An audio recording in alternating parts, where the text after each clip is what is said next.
मैं हूं doctor surveys Ansari. आप देख रहे हैं यूट्यूब चैनल पाइल्स आयुर्वेदा। मैं वर्ष 2011 से मलद्वार के रोगों से बचाव, रोकथाम व इलाज के लिए लोगों को जागरूक कर रहा हूं। समय समय पर मलद्वार के रोगों से जुड़ी जानकारी आपसे शेयर करता हूं। आज का हमारा ये वीडियो मलद्वार की जांच को लेकर है। इस वीडियो में मैं आपको सभी तरह की जांच के बारे में बताऊंगा कि मलद्वार की कौन कौन सी जांच किस तरह से की जाती है और किस रोग में किस जांच को करना चाहिए और किस रोग में किस जांच को नहीं करना चाहिए। और साथ ही हम ये भी जानेंगे कि किस जांच को मलद्वार की सबसे उत्तम जांच कहा जाता है। आइए सबसे पहले एक एक करके मलद्वार की सभी जांचों को के ऊपर हम बात करते हैं। नंबर 1 पर है फ्रेंड्स, सबसे पहली जो जांच होती है वॉचिंग एंड ऑब्जर्विंग। इस जांच को लिथोटोमी पोजीशन या नी एल्बो पोजीशन या स्टैंडिंग फॉरवर्ड बेंड पोजीशन में किया जाता है। इस जांच में चिकित्सक अपनी आंखों की सहायता से रोगी के मलद्वार को सिर्फ बाहर से ही वॉच करते हैं और बीमारी को डायग्नोज करना शुरू करते हैं।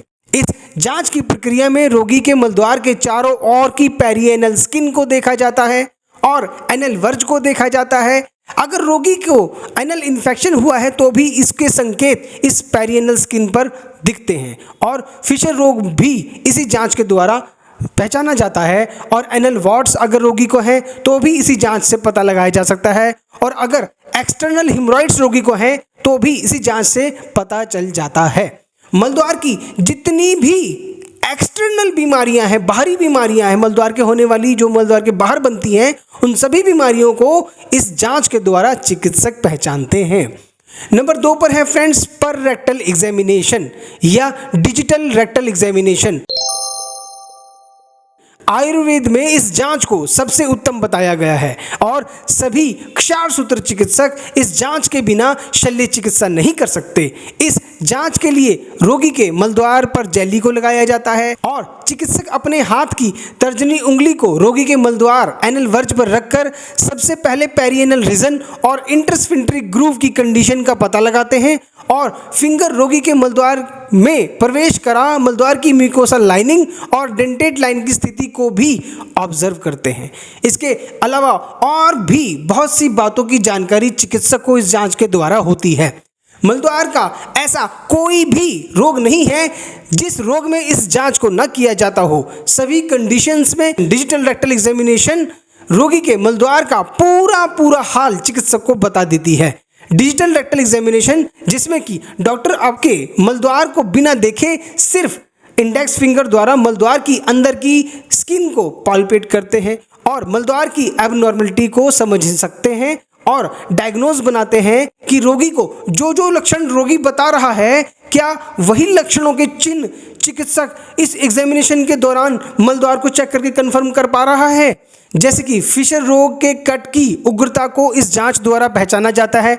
इंटरनल हिमोरॉइड्स के केस में इंटरनल हिमोरॉइड्स को और एनल पॉलिप के केस में एनल पॉलिप को पहचाना जाता है। फिस्टुला हो, फिस्टुला ट्रैक हो या फिर फिस्टुला ट्रैक की इंटरनल ओपनिंग हो या एनल एब्सेस हो या मलद्वार का एनाटॉमिकली स्ट्रक्चर हो, यहाँ तक कि एनल कैंसर को पहचानने तक का ज्ञान चिकित्सक को इस जांच के द्वारा होता है।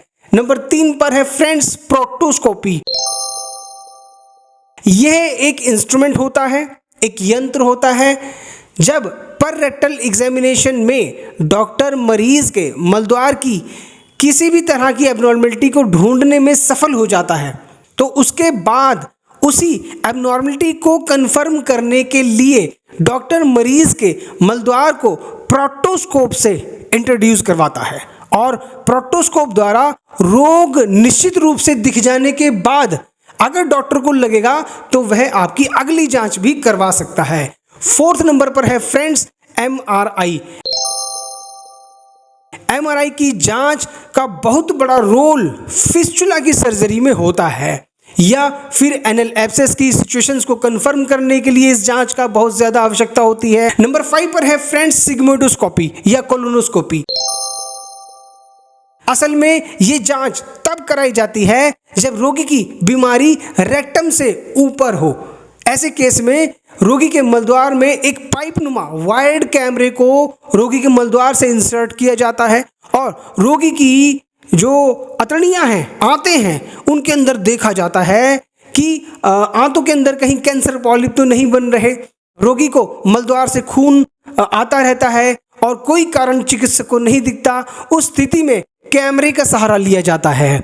और भी बहुत सी बीमारियों में कोलोनोस्कोपी बहुत ही अच्छी जांच है। ये तो थी फ्रेंड्स मलद्वार की 5 जांच। मेरे वीडियो को और लोगों तक पहुंचाइए, क्योंकि फ्रेंड्स ऐसा वीडियो पहली बार बना है। तो फ्रेंड्स मलद्वार की सभी रोगों की होने वाले जो लक्षण है मलद्वार के, उनके आधार पर ही रोग की जांच की जाती है। किस रोग के लिए कौन कौन सी जांच करने की ज़रूरत है, यह फैसला चिकित्सक का होता है। अब मैं अपना मत भी आपके सामने रखता हूं कि पर्सनली मुझे ऐसा लगता है कि फिशर रोग में प्रोक्टोस्कोपी को ध्यान से करना चाहिए। ऐसे तो अवॉइड करना चाहिए, पर अगर करना भी पड़े तो ध्यान से करना चाहिए, क्योंकि फिशर रोग में मलद्वार की सरकमफ्रेंस जो है वो सामान्य से कम हो जाती है। इस दशा में रोगी को जांच के दौरान असहनीय पीड़ा हो सकती है। अंत में आप सभी का बहुत बहुत धन्यवाद। मेरी शुभकामनाएं आपके साथ हैं। अगले वीडियो में आपसे फिर मिलते हैं। तब तक के लिए अपने स्वास्थ्य का ध्यान रखिए। Thank you so much. Piles Ayurveda hospital से संपर्क करने के लिए 9988 788 433 नंबर पर व्हाट्सएप कीजिए।